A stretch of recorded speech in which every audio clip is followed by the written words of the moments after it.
대우건설이라면 가능합니다. It's possible. 대우건설. 수려하고 수려하다. 절세가인 서시. 당신의 피부는 서시를 만났습니까? 한방 화장품 수려한. 진실한 사람이 오고 있습니다. 내 남편, 내 가족의 미래를 더 소중하게 지켜주는 그 사람은 대한생명 FP입니다. 고객을 위해 더 대한생명.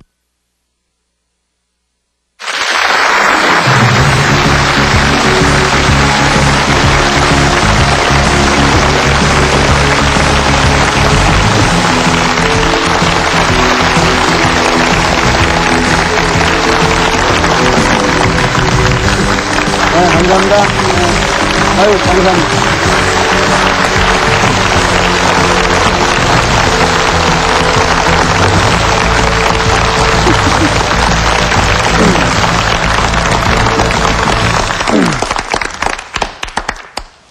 이렇게 텔레비 화면을 통해서 또다시 여러분들을 뵙게 되고 또 국민 여러분들을 이렇게 뵙게 돼서 정말 만감이 교차합니다. 벌써 우리가 이제 한 해를 지내고 이제 새해를 맞이했는데 이번에는 제가 강의하는 주제가 이게 중국 얘기라든가 여태까지는 이제 뭐 공자, 맹자, 뭐 노자 이런 걸 하지 않습니까? 근데 그런 게 아니고 요번에는 우리 할아버지들 얘기란 말이에요. 우리 할아버지들 얘기를 해서 제가 이제 이거를 이렇게 보고 앉아서 우리 이렇게 글을 보고 있으니까 예를 들면 삼봉 정도전 어른에 내가 이렇게 글 같은 걸 이렇게 보고 있는데도 이거 막 가슴이 울렁울렁거려요. 이게 남의 얘기가 아니라 이 땅의 역사란 말이에요. 이 땅의 역사란 말이에요. 그러니까 읽으면서 이게 어디 우리 동네 얘기고 뭐 얘기고 조금 시간은 적게 있지만 우리는 한문을 하기 때문에 그 한문의 세계라는 게 항상 몸에 배 있는 사람이기 때문에 보니까 읽다가 눈물이 나오고 이 감동이 되는 거야. 그래서 모든 이 땅의 학문은 앞으로 국학이 돼야 됩니다. 우리 이 국학이라고 하는 게 그만큼 중요한 건데 그래서 오늘 우리가 얘기하려고 하는 것은 이 국학이라고 하는 새로운 우리 학문의 풍토를 위해서 제가 이제 역사라는 거를 한번 전체적으로 한번 생각해 보려고 합니다. 이 역사라는 게 과연 뭐냐? 물론 지금 일어나고 있는 모든 일들이 다 역사죠. 지금 내가 이거 지금 하고 있는 것도 역사고 모든 게 지금 역사입니다. 근데 이게 지금 1월 5일 지금 11시 몇 분에 지금 이 시점의 역사만 우리가 다 적으려고 해도 대한민국 역사만 다 일어나고 있는 일만 다 적으려도 적을 수 있겠어요? 없겠어요? 뭐 여러분들이 기침하는 소리도 그럼 역사라고 적어야 할 거고 누가 하는 거 다 적으려면 말이야. 이 시점에 그 역사를 적을 길이 없어요. 그러니까 이 역사라는 게 우리가 역사라는 게 모든 사실을 적는 건데 그 모든 사실이 역사가 될 수는 없단 말이에요. 예를 들면은 내가 이제 길거리 지나가다 오줌을 넣을 수 있지 않습니까? 그지 옛날에는 길거리 지나가다 이제 길거리에서 초원에서 오줌 넣는 건 그건 숭이 아니에요. 그 비료도 되고 이제 그 길거리 지나다 오줌을 누우면은 그것도 하나 역사죠. 도올 김용옥이 어디 이리 벌판에서 솜리 벌판에서 오줌을 누웠다. 근데 그거를 누가 나 역사라고 쓸 것 같진 않아요. 근데 이러면 내가 말이야 갑자기 미쳤는지 내가 여기서 말이야 이렇게 하고서 여기서 오줌을 잘 넣었다고 생각해 보세요. 오줌을 넣었는데 또 카메라맨이 그걸 또 마침 잡았어요. 구라를 내걸고 이렇게 오줌을 넣고 있는데 그 방영이 나가버렸어. 그런데 청와대에서 이러면 대통령이 그걸 보시고 계시다가 깜짝 놀래가지고 심장마비가 가지고 돌아가셨다. 그러면 말이에요. 같은 오줌을 그러니까 사실은 그 사실 자체는 돌이 오줌을 놓았다는 것밖에 없어요, 지금. 그죠? 일이 벌판에서 오줌을 놓든, 여기서 놓든 오줌 놓는 건 그 오줌 놓는 건데, 같은 오줌 놓는 거라도, 예를 들면, 그렇게 해서, 예를 들면 대통령까지 돌아가셨다라고 할 적에는, 이게 뭐냐면, 역사적 사건이 되는 겁니다. 그죠? 요런 거를, 모든 역사라고 하는 건, historically significant event. 그러니까 역사적으로 의미 있는 것을 기록해요. 아시겠죠? 그러니까 historian, 사가라고 하는 거는 이 사실 자체를 다 기록할 수는 없어요. 여기서 역사적으로 의미 있는 것만을 적는다 그래서 그걸 사실이라고 그런다 그 말이에요. 이 같은 사실이라도 다르다 그 말이야. 그러니까 이 사실을 적는데 이 사실을 또 적을 때도 이 사실이라는 거를 많이 또 역사적으로 의미 있다고 생각되는 것들이 많을 거 아니에요, 지금 이 순간에도. 근데 그걸 또 다 적을 수는 없잖아요. 근데 그 역사적으로 의미 있는 거를 또 적는데 역사, 그 사가의 관점이 들어간단 말이에요. 그거를 우리가 사관이라고 불러요. 그거를 이제 영어로 말하면 interpretation. 하나의 해석이란 말이에요. 역사에 대한 해석이 들어가. 그러니까 역사가의 사실은 어떤 경우에도 해석을 거치지 않은 사실은 없다는 거예요. 19세기에 랑케라는 사람이 B.S. eigentlich gewesen 모든 역사를 있는 그대로 서술하자 하는 실증주의 사관을 내세웠다고 하지만 있는 그대로 역사를 기술할 수는 영원히 없는 겁니다.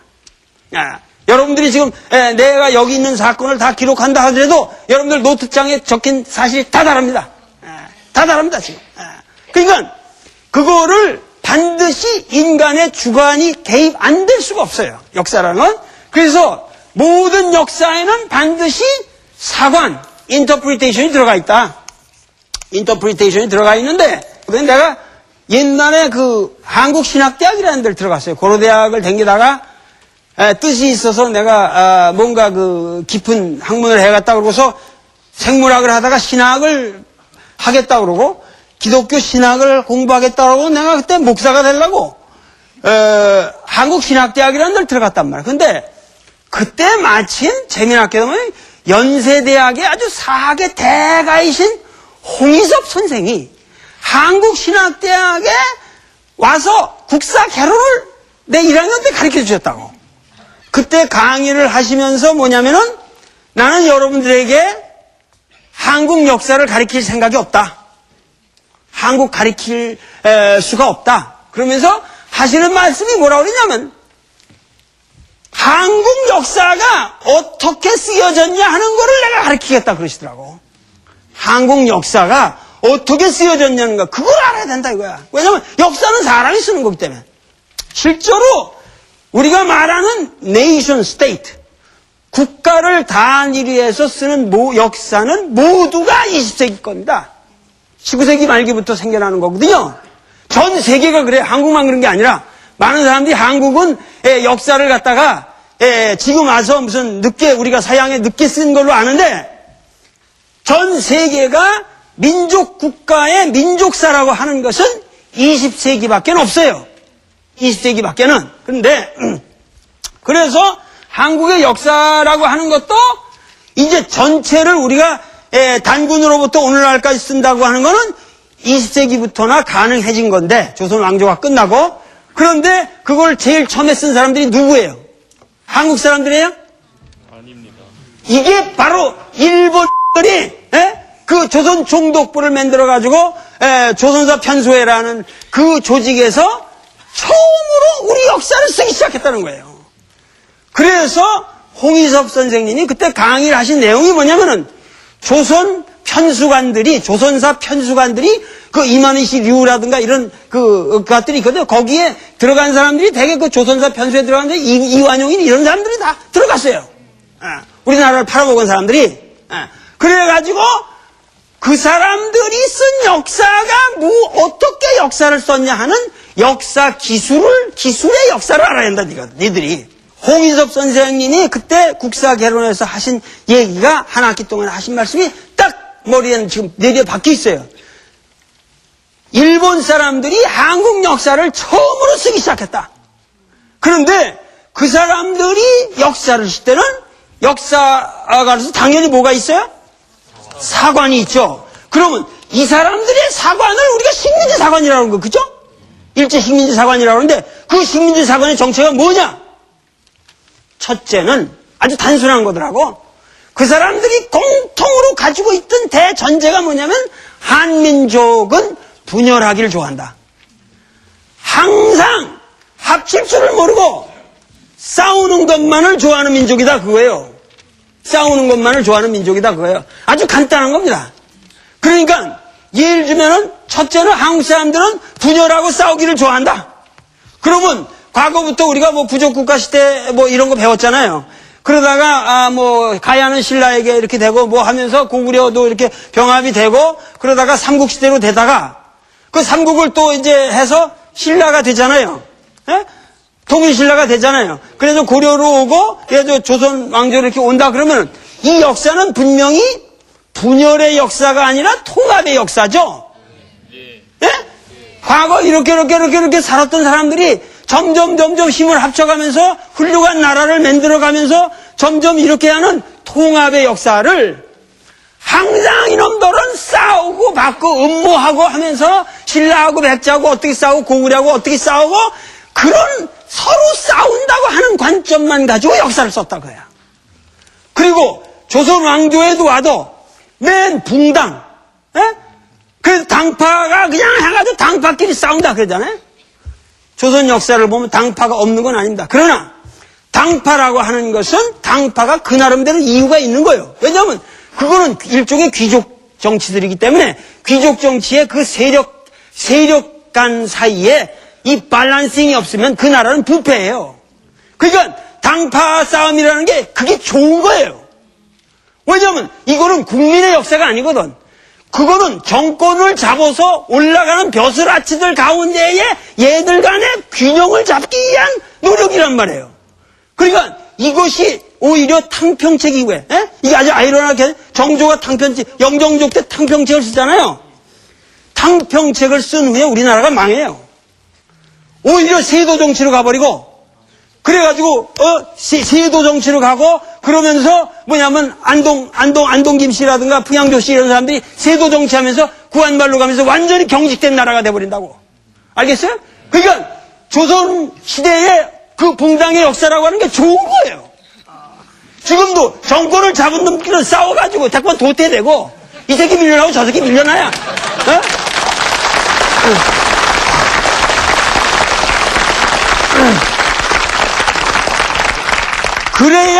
그래야 국민은 좋은 거예요. 알겠어요? 그런 가운데서 그게 붕당이 일어나고 있지만 그 밑에서 서민 문화는 성장하는 겁니다. 역사는 진보하고. 아시겠어요? 이거를 우리가 싸우기만 할 때 나쁜 역사다. 음모의 역사다. 이렇게 볼 수가 없다는 거예요. 아시겠습니까? 그런데 이 일본들은 철저하게 한국 사람의 역사를 쓸 적에 한국 민족은 부절반하고 조금도 화합할 줄을 모르고 서로 만나면 음모만 하고 저놈을 어떻게 내가 죽일까 하는 것만 생각하는 민족이다. 이것이 아주 간단한 겁니다. 식민지 사관을 어렵게 사람들이 몰라요. 맨날 식민지 사관 하는데 그게 뭔 뜻인지 몰라. 그래가지고 서로 싸우기를 한다는 거야. 둘째, 아주 간단한 거야. 홍익 선생이 나한테 얘기해. 그 다음에 둘째는 뭐냐면은 한국 사람들은 항상 4대를 한다고야. 4대. 그러니까 항상 4대주의에 빠져있다고야. 자기들끼리는 못 살고 항상 큰 나라에 의존해서만 산다 그거예요. 아시겠습니까? 큰 나라에 의존해서만 살기 때문에 4대를 하는 역사다. 4대를 하는 민족이다 이게. 그러니까 지금까지도 우리는 일부 그렇기 때문에 뭐냐면 이 4대 전통을 강조함으로써 뭐야? 너희들은 같이 속으로 니들끼리는 서로 싸워서 못 사는 놈들이고 밖으로는 항상 기대에 사는 새끼들이니까 일본한테 기대 사는 건 너무도 당연한 것이다. 이런 결론이 나오지 않습니까? 이렇게 함으로써 일제시대 때 역사를 그렇게 썼고 그래서 우리는 끊임없이 한국 민족은 4대주의만을 일삼는 민족이다. 이런 것이 너무도 성공적으로 들어맞아가지고 오늘까지도 우리나라는 미국 없이는 못 사는 걸로만 생각해요. 지금까지도 우리는 뭐냐면 4대, 모든 게 4대예요. 미군이 들어왔다가, 미군이 나간다 그러면 이제 난리 나는 거예요. 그런데, 미군이 나가는 거는 우리 역사에 좀 바람직한 거는 아니지만, 나가지도 않을 왜 나간다고 뻥만 치는데,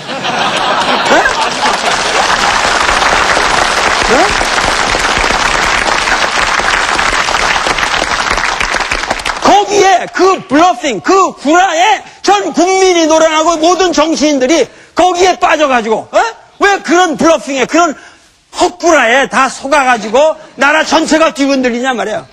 그러니까 이거는 잘못된 거 아니에요. 나는 보수 진보를 말하는 게 아닙니다. 그러나 미국 사람들에게 고사를 지내서 나가라고 해서 안 나갑니다, 그 사람들. 절대 안 나가요. 그 사람들은 자기 이권이 걸려있으면 여기 있는 거고, 나갈 때가 되면 정확하게 나갑니다. 그러고 신경 쓸 거 없어, 우리가.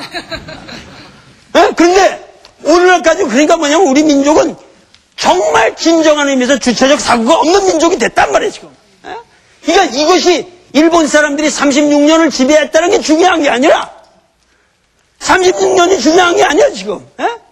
이 사람들이 36년 동안 이런 사관을 가지고 역사를 가르쳤기 때문에 우리 민족이 서로 분열하고 서로 독립해서 살 수가 없는 민족인 것처럼 우리 국민의 의식이 바뀐 것이 이것이 문제다.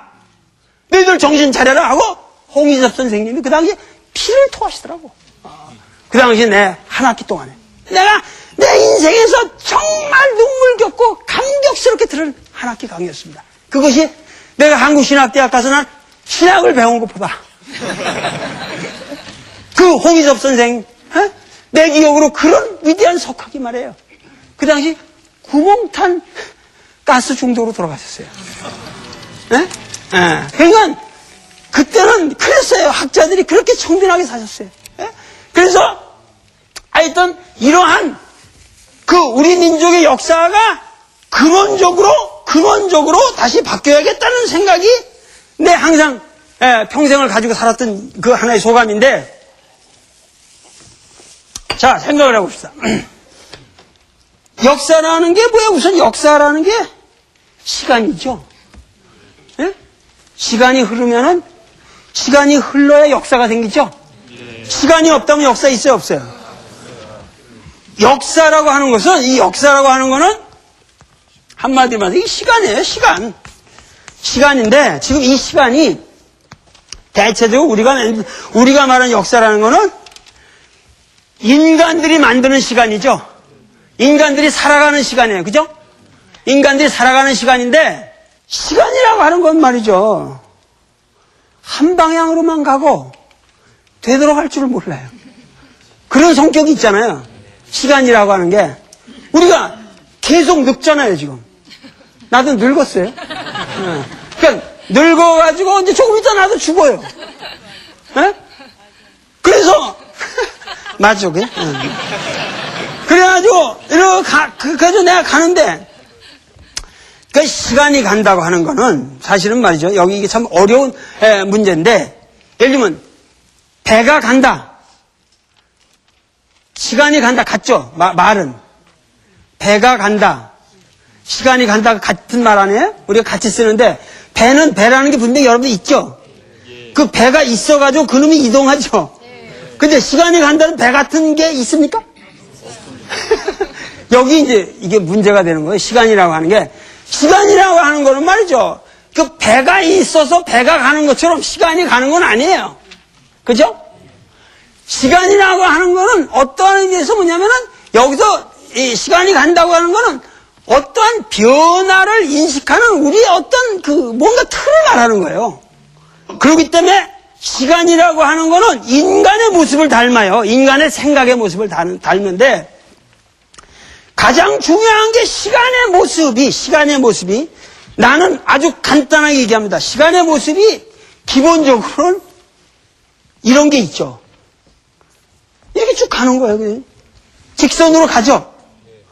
직선으로 가는 게 있고 내가 보기엔 시간이라는 이런 동그란 게 하나 있어요. 그러니까 시간의 모습을 이렇게 보면은 기본적으로 직선하고 동그라미밖에 없어요. 직선하고 동그라미밖에 없는데 많은 경우 우리가 직선적 시간이라고 하는 거는 왜 생겨나요? 왜 생겨나요? 내가 어려서부터 태어나서 커서 늙어서 죽으니까 이게 정확하게 반복되잖아요. 모든 사람에게 있어서. 그러니까 한 방향으로 쭉 간다라는 직선적 시간의 모습이 생겨난다고. 그런데 우리가 매일 밥 먹어야 되고 똥 싸야 되고 또 아침에 일어나면 밥 먹어야 되고 이런 건 어떻습니까? 반복되니까 그건 동그라미죠. 봄이 오면 여름이 오고 가을이 오고 겨울이 오고 또 봄이 오고 이런 건 어떻게 해요? 동그라미로 가죠. 예? 동그라미로 가요. 근데 예를 들면 이 동그라미를 하고 직선을 합치면 이제 그 해겔의 뭐 변증법도 되고 이제 여러 가지 모습이 나오거든요. 시간이라는 게 여러 가지 모습이 나오는데 사람이 이렇게 매일 이렇게 순환하는 게 있단 말이야. 우리 몸이라는 게 항상 순환해요. 그 순환하는 거는 그 순환 자체가 뭐냐면은 우리 몸의 중용이라는 거하고 관련이 있어요. 이게 뭐 지금 다 절판이 됐는데 이 옛날에 제가 그 도끼학설이라는 그 책을 하나 쓴 게 있는데 제가 1990년에 이 책을 써가지고 얼마나 내가 이 책 때문에 곤혹을 치렀는지 몰라요. 이 책이 나옴으로써 굉장히 내가 학교에서 비난을 많이 받고 그런데 이 책에 내가 얘기한 게 뭐냐 하면은 여기서 얘기한 게 뭐냐면 이 실학이라고 하는 것이 불가능하다 그런 얘기예요. 아주 여러분들이 이 당황하게 생각하실지 모르지만은 여기 실학이라고 하는 것이 조선 역사에 여러분들이 뭐냐면 정약용 그러면 여러분들 뭐라 그래요? 실학자. 반개 유형은 실학자 뭐 이렇게 나오잖아요. 그런데 성호 이 그러면 실학자 이렇게 딱 나오는데 그러면은 조선 왕조에 조선 시대에 실학이라는 게 있었어요, 없었어요? 에? 있었다고 생각이 되는 거죠. 지금 실학이라는 게 있었다. 그래서 그 실학이라고 하는 것에서 예를 들면 실학자들이 있었다. 그러면 예를 들면 동학이라는 게 있어요, 없어요? 하고 분명히 있었죠. 동학이라는 걸 내걸고 동학에 헌신해 가면서 동학이라고 하는 그 이념을 위해서 운동을 한 사람들이 있었어요. 그러니까 조선시대에 분명히 말기에 동학이라는 게 있었습니다. 근데 동학이 있었던 것처럼 조선 왕조의 실학이 있었어요, 없었어요? 이게 문제란 말이에요. 그러니까 동학은 분명히 있었던 조선 왕조에 있었던 운동인데 조선 말기에 있었던 운동인데 실학이라는 게 동학 같은 그런 걸로 해서 예를 들면 우리는 실학운동을 하는 사람들이다 하고 뭐 반개부터 뭐 성호부터 해가지고 정자산으로 해서 무슨 최한기까지 해가지고 뭐 이재마까지 그 실학이라고 하는 것에 의해서 그 사실학자들의 운동이 있었다라고 말하는 것은 이거는 생 거짓말입니다. 왜냐하면은 실학이라고 하는 말은 1930년대 최남선 씨, 문일평 씨 이런 사람들이 조선 역사를 볼 적에 조선 그 임난 이후에 실사구시를 중요시하는 어떤 학풍이 있었다. 그렇지 않습니까? 그건 있었죠. 학풍이 있었다 하는 말하고 그들이 실학운동을 했다라는 거하고는 전혀 다른 얘기단 말이에요. 동학운동을 했듯이. 이해가 되십니까? 그러니까 마치 조선 왕조의 실학이라고 하는 것이 있었던 것처럼 역사를 알고 배운다 그거예요, 우리가 애들이. 그런데 내가 말하기를 뭐냐면 조선 역사에는 실학운동이라는 건 없었습니다. 단지 뭐냐면은 실사, 임진왜란 이후에 지식인들이 어떤 반성이 일어나면서 실사, 보다 실용적인 인민의 이용 후생을 중시하는 어떠한 관심을 가진 훌륭한 지식인들이 그냥 개별적으로 나온 사람들이 있었는데 이 사람들을 후대의 20세기 후반에 와서 이들을 어떻게 역사학적으로 기술할 것이냐 알겠어요? 역사 기술의 방법상 생겨난 20세기의 개념이란 말이야. 알겠어요? 근데 왜 이 사람들이 우리 실학자, 그러니까 20세기에 이 실학이라는 게 문제가 됐겠냐 하면은 실학이라는 거를 말해야 뭐냐면 우리 민족이 조선 왕조의 주작 중심의 성리학에서 깨어나서 근대를 맞이한다고요. 근대를. 알겠어요? 근대를 맞이하는 이런 훌륭한 운동이 있었다. 그러니까 실학을 말하는 사람들에 있어서 20세기에 실학을 말했던 학자들의 의도를 우리가 나쁘게만 생각할 건 없어요. 왜냐하면은 우리 역사에서 근대라는 게 필요한데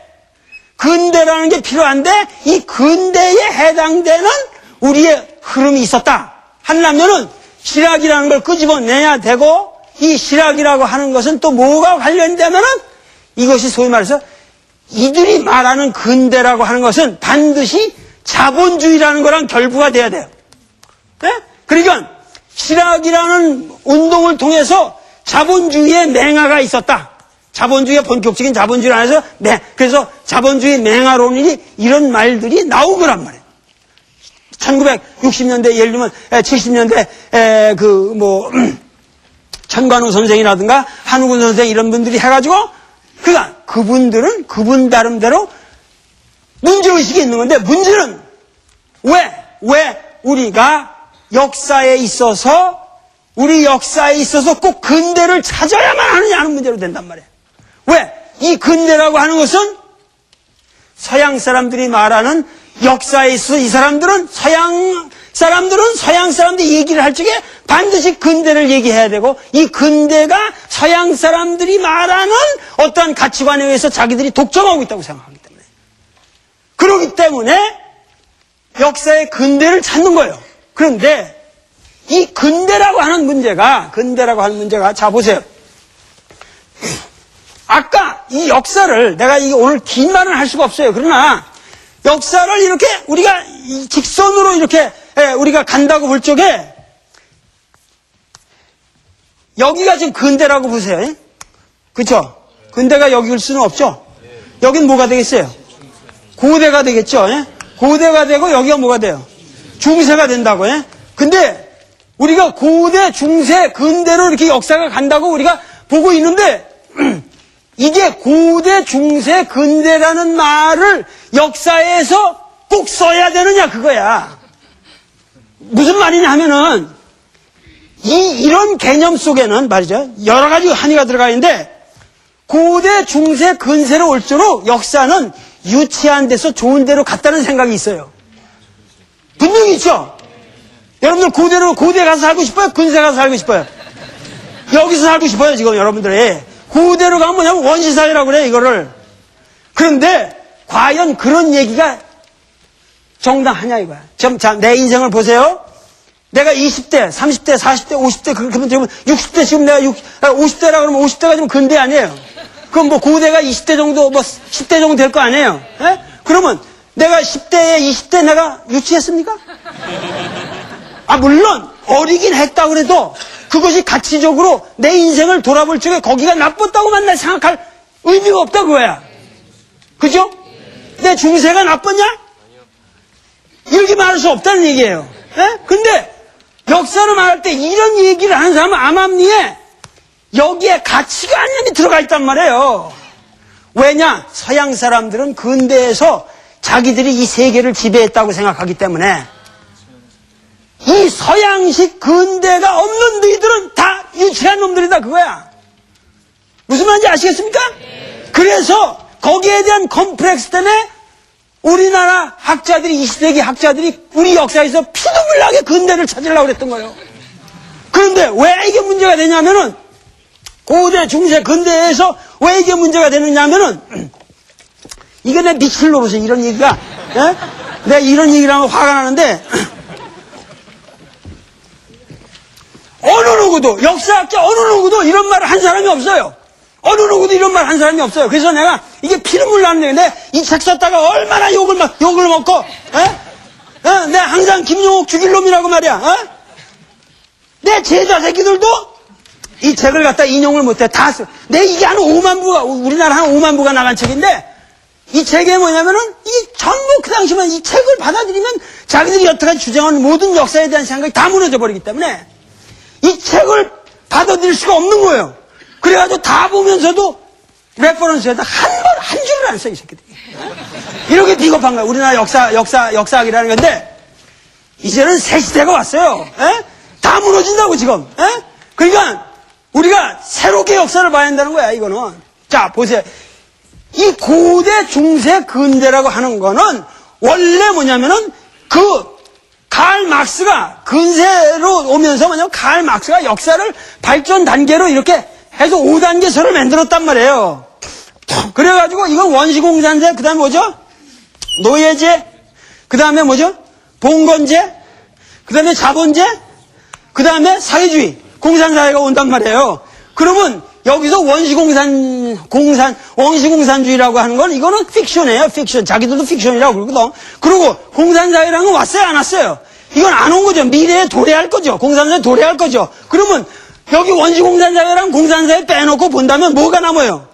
노예제? 봉건제? 자본제가 남죠? 그러면 이 노예제, 봉건제, 자본제가 뭐예요? 이게 바로 고대가 되고, 이게 중세가 되고, 이게 근세가 된단 말이에요. 무슨 말인지 알겠죠?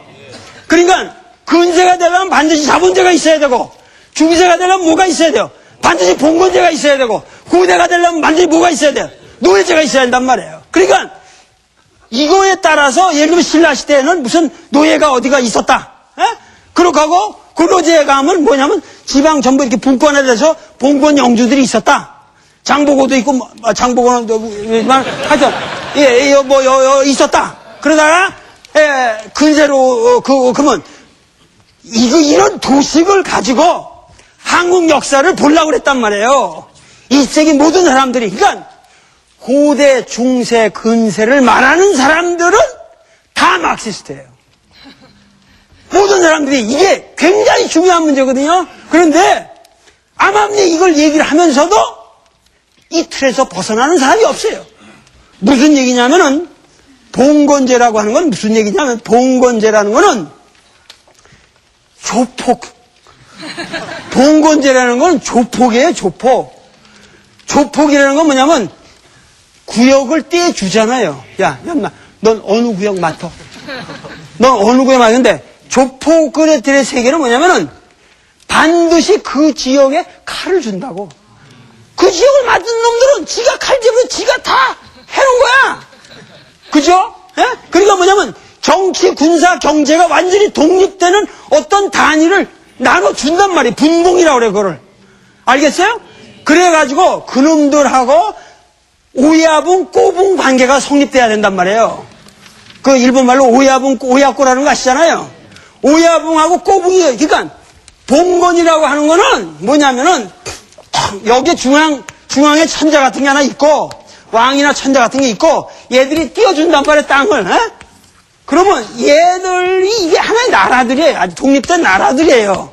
그러면 얘들은 여기에 완전히 영주들이 왕처럼 살아요. 근데 여기는 얘들 가운데 서로 여기에다 충성하게끔만 얘들의 밸런스를 유지하는 독특한 체제예요. 이런 독특한 체제가 예를 들면은 우리나라에 근대를 얘기하려면 근대 이전에 반드시 중세가 있어야 되잖아요. 그러면 이런 게 우리나라에 있느냐 이거야. 중세 봉건제가 있냐. 우리나라는 조선 왕조를 얘기할 때 모든 사람이 조선 봉건 윤리에 젖어서 살지 마라 이런 얘기를 한다고. 조선 봉건 사회. 웃기는 얘기야. 조선이 어떻게 봉건 사회예요. 봉건 사회면은 이도령이하고 춘향이가 그렇게 복잡하게 얽히질 않아요. 왜냐면 변사또가 거기서 칼질해버리지 이 새끼. 그렇잖아요. 예를 들면 이도령이가 반드시 변사또를 치기 위해서는 그 어려운 시험을 봐서 중앙에 가서 관리가 돼서 그 변사또를 벌할 수 있는 마패를 얻어와야 치잖아요. 그러니까 이건 완벽한 중앙 관료 체제란 말이에요. 이건 봉건이 아니란 말이에요. 봉건이라는 건 남원에서 칼질이끼리 싸우는 거야, 저들끼리. 변사또, 야, 이 새끼 왜 내 색시 가지고 네가 지랄하냐 하고 그냥 거기서 이렇게 결투해야 되는 거예요. 그게 봉건제라면은. 이해가 가시죠? 세상에 이런 봉건 제도가 인류 사상 3개밖에 없습니다. 하나는 중국의 주나라 천자의 하와 제후, 노나라니 뭐 이런 제나라니 이런 거 있죠? 이게 전부 봉건 제후국들을 주나라 천자가 컨트롤한, 그래서 순행을 하고 이게 하나가 있었고, 둘째는 뭐냐? 서양의 중세 봉건이 있었다고. 서양 중세 봉건이 있었고, 세 번째는 뭐냐면 일본의 에도 막부가 있었다고. 그 외에는 봉건이라는 거 없습니다. 인류 사상 어느 곳에도 없습니다. 마야 문명도 없고 잉카 문명도 아무도 없어요, 이런 게. 그런데 무슨 얘기냐면은 이 근대 일본들이 서양 문물을 들여왔잖아요. 서양 문물을 들여와가지고 명치유신을 하고 봤으니까 명치유신은 오히려 중앙 집권제를 만들었다고. 그래서 동경대학 만들고 이렇게 해가지고 만들었잖아요. 그래가지고 내가 동경대학을 다녔지만 하여튼 그 동경대학에서 그렇게 해가지고 만들었는데, 그 일본들이 만든 메이지유신을 통해서 만든 근대 이전에 걔들은 뭐가 돼요? 에도 막부라는 게 뭐가요? 봉건제도잖아요, 그게. 그러니까 서양 역사 패턴에 기맥히게 맞는단 말이에요. 그러니까 이놈들이 명치유신을 하고 우리나라를 먹잖아요. 에? 그 정한론을 한 무슨 사이고 닭가모리나 이런 사람들이 먹잖아요. 그러면 그 뒤로 와서 그래서 그 한국을 먹고 보니까 한국은 조선 왕조라는 건 자기들이 명치유신을 통해서 만들려고 하는 시스템이 이미 조선 왕조에 돼 있던 나라예요. 그런데 얘들은 뭐냐면 얘들이 역사를 쓰면서 자기들이 개혁한 일본 식민지부터가 니들의 근대고 그 이전엔 봉건이다, 그렇게 되는 거예요. 그냥 조선 왕조가 봉건이 되는 거예요, 억울하게. 그런데 한국은 봉건이라는 나라가 봉건 제도가 없어요. 그렇기 때문에 근원적으로 고대, 중세, 근대라고 하는 이런 개념이 들어맞지도 않을 뿐더러 도대체 왜 우리가 우리의 역사를 고대, 중세, 근대라고 하는 좁은 틀 속에서 봐야 되느냐 이거야. 일본에는 유자라고 하는 게 대개 사무라이들이에요. 에도 막부에는. 그러니까 이 사무라이라든가 초린, 되게 상인이에요, 상인. 초인들이라고, 이 정인이라고 하는 사람들, 이 초인들이 전부 이게 에도에는 유자가 되고, 이 사람들이 그 뭐냐면 코가쿠라고 그래서 오기우소라이라는 사람이 이 코가쿠라는 걸 통해서 뭐냐면 일본의 근대적인 그 학문을 발전시켰는데 이게 철저하게 반주자학적인 학문이에요. 주자학을 완전히 때려 엎는 학문이거든요. 예? 그런데 그래가지고 이게 뭐냐면 이것이 일본의 국학으로 발전을 하고 여기서 뭐 미토가쿠니 뭐 이런 학문이 나오면서 이것이 명치유신의 이게 그 뼈다귀가 되거든요. 그러면서 이 사람들을 뭐라고 하냐면 이 사람들이 자기들을 가리켜서 지트가쿠라고 그래서 시락이라고 그랬어요, 이 사람들이. 그런데 그러니까 이놈들이 명치유신을 한 학문을 시락이라고 불렀기 때문에 이걸 갖다가 우리나라에다가 씌워가지고 시락이라는 개똥 같은 이름을 한국 역사에 쓰고 정약용은 시락자다. 웃기는 얘기예요, 그게. 웃기는 얘기란 말이에요. 이런 얘기를 하면은 이게 많은 사람들이 나를 또 비판할 때지만 이거는 뭐냐면 일본 식민지 사관의 아주 정통적인 오류입니다, 이거는. 일본 식민지 사관이 우리 역사를 왜곡시킨 아주 중요한 오류란 말이에요. 그러니까 이 말은 뭐냐면 내가 이런 말을 하면 그러면 왜냐면 중요한 게 뭐냐면 실학자라고 그러는 사람이 되려면 뭐가 되냐면 자본주의 맹아론과 관련이 돼야 되고 둘째 뭐 해야 돼요? 철저히 이 사람들은 주제학자여야 돼요? 반주제학자여야 돼요? 당연히 반주제학자라고 배웠죠. 근데 실학자 중에서 반주제학자 한 명도 없어요. 전부 정통 주제학자입니다. 저 정약용 같은 사람도 그 사람이 주자의 학설을 부분적으로 구성하는 사람도 있지만 전부 주자학의 틀 속에서 논어를 다 해석하고 그런 사람들이에요. 그러니까 어떻게 해서 그런 틀이 맞냐 이거야. 그러니까 이게 도무지 맞는 틀이 아니고 자 그러면 그럼 당신은 어떤 사람 한 번에 나보고 그러면 그럼 주자학이 그러면 근대란 말이요? 그리고 나한테 묻는다고? 왜 주자학이 근대 학문이 못 돼요?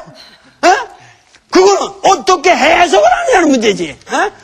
그리고 왜 우리가 주작이 근대라고 근대의 자격이 있느냐를 묻기 전에 왜 우리가 근대라고 하는 것을 역사에 추구해야 되느냐 하는 근원적인 문제를 제시해야 되고, 이런 문제는 뭐냐면 우리 민족이 지금 너무도 뭐냐면은 근대라고 하는 이것 때문에 전부 뭐냐면 자비가 맺어져 있다는 얘기야. 그리고 우리는 20세기를 통해서 뭐냐면 어떻게 하면은 근대의 모델을 빨리 만들어 가느냐 하는 데에 우리는 20세기를 살아온 민족입니다. 그래서 서양 학문들을 우리가 죽도록 공부했고, 나도 공부했잖아요. 예? 그리고 서양의 이런 모든 학문을 우리가 죽도록 공부하고, 과학도, 그러니까 서양의 종교, 과학, 제도, 민주제도, 예술, 모든 걸 다 20세기를 통해서 들여온 건 뭐냐면 빨리 근대적 민족이 되기 위해서. 그런데 문제는 근대라고 하는 것은 근대라는 거를 얘기하기 전에 어떠한 인간이 참으로 근대적인 인간인가를 말해야 됩니다. 서양놈같이 되는 게 근대적 인간입니까? 내가 무엇이 근대적 인간이냐고 하는 인간에 대한 아무런 탐구가 없이 역사학자들은 그저 무슨 자본주의 맹아 하다 보니까 무슨 저기랑 뭐 보부상까지 들쳐가지고 뭐 하고 뭐 개성상인이 어떻고 이런 거 가지고 우리가 역사를 얘기할 수는 없다 그거예요. 그러니까 근원적으로 우리 역사를 나는 다시 한번 있는 그대로 봐야 되는 동시에 우리 역사는 뭐냐면은 너무도 그러기 때문에 역사를 바라보는 틀이 역사 밖에 있었다 그거예요. 그러니까 우리 역사가 오늘 당면하고 있는 오늘의 문제를 우리 역사 속에서 역사의 비전을 발견하고 우리 역사 자체 내에서 그 역사가 추구했던 목표를 제각기 다른 가치의 척도를 가지고 봐야지 하나의 역사가 시간이 지날수록 더 위대한 역사가 됐다든가 이 역사는 반드시 고대, 중세, 근대로 나눠져야 된다든가 이따우 썩어빠진 사관에 의해서 역사를 볼 수는 없다 이거야. 이제는 완전히 새롭게 봐야 되고 그것은 뭐냐? 우리 민족이 근원적으로 우리 역사에 대해서 자긍심을 갖는 거다. 무슨 얘기냐면 크로체라는 사람이 모든 역사는 현대사라고 그랬습니다. 그러니까 고조선을 가도 고조선에서 사는 사람들이 우리보다 더 개화된 사람일 수도 있다는 얘기야. 더 컨템포러리한 사람도 있을 거고. 무슨 얘기냐면은 모든 역사는 현대사라고 하는 것은 우리가 앞으로 한국의 역사를 볼 적에 세계사를 바라보는 그러한 관점에서 컴플렉스에 젖어서 바라보지 말고 모든 역사를 오늘 우리 현대에서 유익한 것이 있으면 우리가 동시대의 역사로 나는 그것을 인정해야 된다는 얘기예요. 동시대적인 가치 속에서 이해를 해야 된다는 얘기예요. 그걸 갖다가 고대다 중세다 중세 사회는 전부가 이게 기독교 사회처럼 종교적인 사회고 이렇게 볼 수가 없다는 얘기예요. 그러니까 이러한 얘기는 무슨 얘기냐 하면은 결국은 오늘날 우리가 우리 자신에 대해서 보다 깊은 자신감을 가져야 되고 그리고 우리 역사는 끊임없이 근대를 갖다가 서양적인 근대를 얘기하지 않아도 서양 역사의 근대사가 성취한 거의 모든 것을 단시간에 성취했습니다. 한국의 민주주의, 나는 세계에서 한국처럼 이렇게 민주주의가 잘 이루어지고 있는 나라가 없다고 생각합니다. 영국을 가봐도 영국의 민주주의가 우리보다 나을 것 같아요. 지금 여러분들은 아마 여기 있는 분들이 전부 반 이상이 노무현 대통령을 뽑으셨을 거예요. 그죠? 그러고 나서 많은 사람들이 대통령 잘 못 뽑았다 이러고 생각하고 있어요. 말도 안 되는 소리야, 말도 안 되는 소리. 그것은 노무현 대통령은 어떻게 됐든지 간에 우리가 생각하는 대통령의 상에서 벗어난다 할지라도 그것은 새로운 역사를 지금 구현해 나가고 있고 그런 역사를 해서 민주제도가 지금 정착되어가는 과정에서 나는 그러니까 우리는 너무도 20세기를 통해서 어떠한 보편, 그러니까 근대라는 걸 통해서 우리가 인류가 추구했던 보편적 가치를 추구하려고 노력했습니다. 민주주의가 됐든 과학이 됐든 모든 면에서 보편적 가치를 추구하려고 노력해온 이 노력은 가상한 겁니다. 그러나 21세기를 맞이하는 우리에 와서는 이제 근대가 문제가 아닙니다. 우리한테는. 근대가 문제가 아니고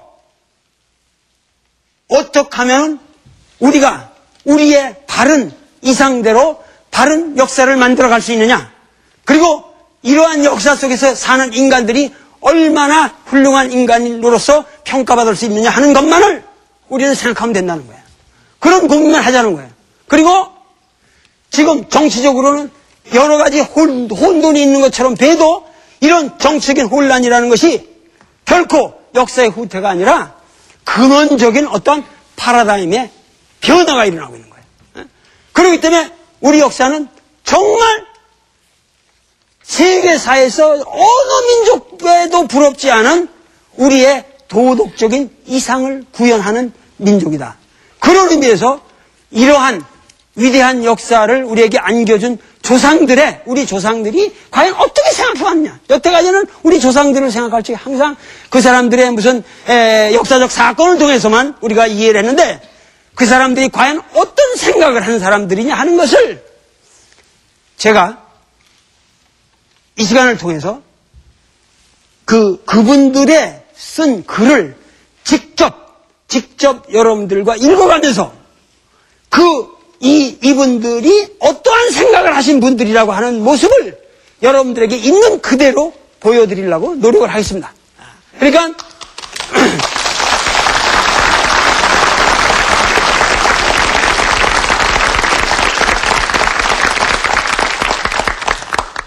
올해부터는 우리 문화방송에서도 희망 한국이라는 기치를 내걸었는데, 그야말로 우리는 희망을 가지고 뭔가 2004년에는 뭔가 정말 우리 역사를 바르게 인식하고 우리의 조상들이 우리에게 남겨준 유산을 깊게 다시 한번 재해석해가면서 우리에게 보다 우리가 자비감을 떨치고 세계로 웅비하는 그런 민족이 되기를 바라면서 제가 앞으로 6개월 동안 여러분들에게 우리 할아버지들의 훌륭한 생각들을 전부 여러분들에게 소개해드리도록 하겠습니다. 감사합니다.